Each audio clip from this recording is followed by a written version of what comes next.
Казвам се Деян Божидар Димитров, уча в Русенския университет, последна година съм. Бях в малко градче на Кейп Код, Масачузетс, казва се Орлинс. Работех в един хипермаркет Stop and Shop. Как ставаш рано сутрин в 6 часа сутринта?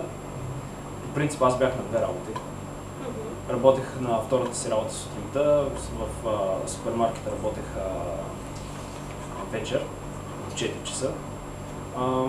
Отивам на работа, прообличам си, имам си прикални. Обикновено първо се виждам с всички българи там, които са, защото имаше много българи в самия супермаркет. Казвам си по нещо и след това почва да работиш. Работата фактически не беше чак толкова интересна. Някой път минава бързо, някой път не. Зависи от деня, зависи от хората, които минават на касите. По време го прекарахме, като пътувахме в околията, които се бяха, например, най-близкият град, който беше до нас, който имаше мол за всички момичета, беше Хайанис. Един от хубавите градове беше Провинстаун. В смисъл този град беше предимно с по-така жив нощен живот, да кажем. Имаше дискотеки, имаше такива заведения. Общо взето пътуваме навсякъде, възможност с приятели. Винаги трябва да има някой, който да е с теб да пътува, защото не е интересно в принцип самичък. А пък голяма група е много трудно да се организира, защото някой работи по-късно. Хубавите неща на тези бригади не толкова да изкараш някакви пари, а за хубавите моменти, които ще се изкараш там. Защото се запознаваш с супер много хора, различни националности, не само от българи. Ако бях се останал в България, щях да си намеря сезонна работа на морето. Общо взето. Щях да си почина на морето, да ходя на плаж, вече да работя в някаква дискотека или в някакво заведение, като бар или се. Защото съм работил преди това нещо. Миналото лято ми беше за втора година на същото място и си прекарах даже по-хубаво от първата. Първо, защото фирмата ми хареса, от гледна точка на това, че хората тук са ти обръщат внимание, за разлика от конкурентните фирми. Така да кажа. В смисъл, че идваш при тях, няма да посрещнат с гадния поглед, ти какво правиш тук, трябва да свършим работа и ти помагат. Дори даже не е свързано с тяхната работа, в смисъл, че с нещо странично, което не зависи те да трябва да го направят, пак помагат.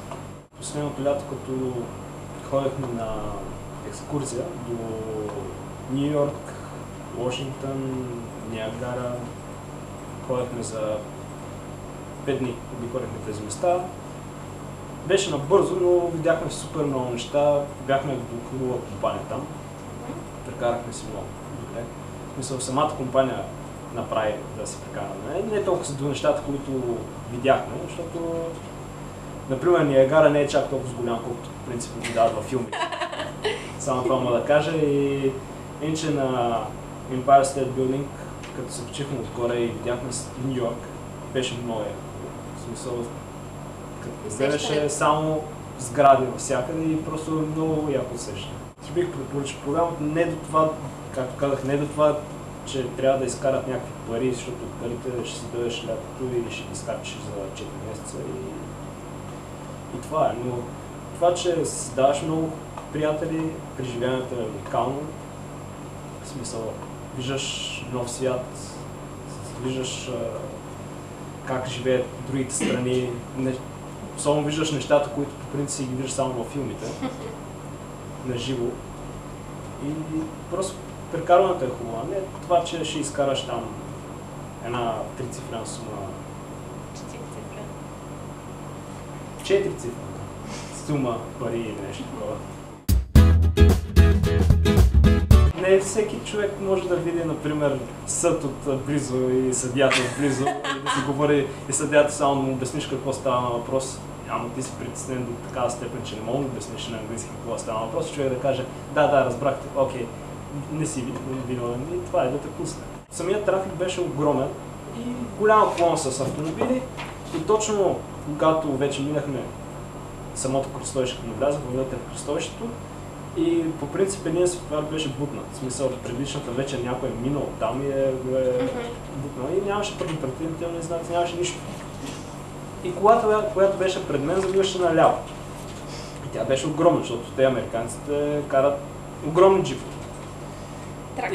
Да, моята кола беше ниска и не се вижда никакъв светофар. И точно в последния момент човека решава, че трябва да завие наляво и да, мига, че завие вляво. И като завие вляво, аз бях вече по средата на кръстовището и точно той закриваше светофара, който показва вече червен. И моите варианти бяха два.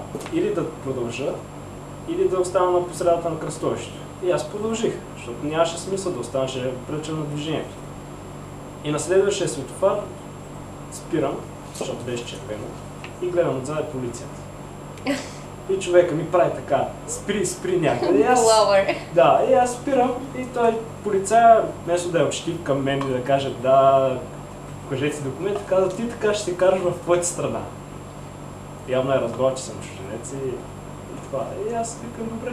Документи за колата, показвам документите. Първоначално бях се, защото аз за първи път спират полиция, даже дори в България са ме спирали. Да. И притесних се, давах му документите, той отиде в колата си, направи там някакви неща, после дойде при мен, вече написал official за актове, за $100. И аз му обясних как стоят нещата, той се замисли и вика, така, ти трябва да си по-внимателен. Аз казах, окей, просто не исках да го платя този акт, защото не е по моя вина, просто самата ситуация така стана и за това.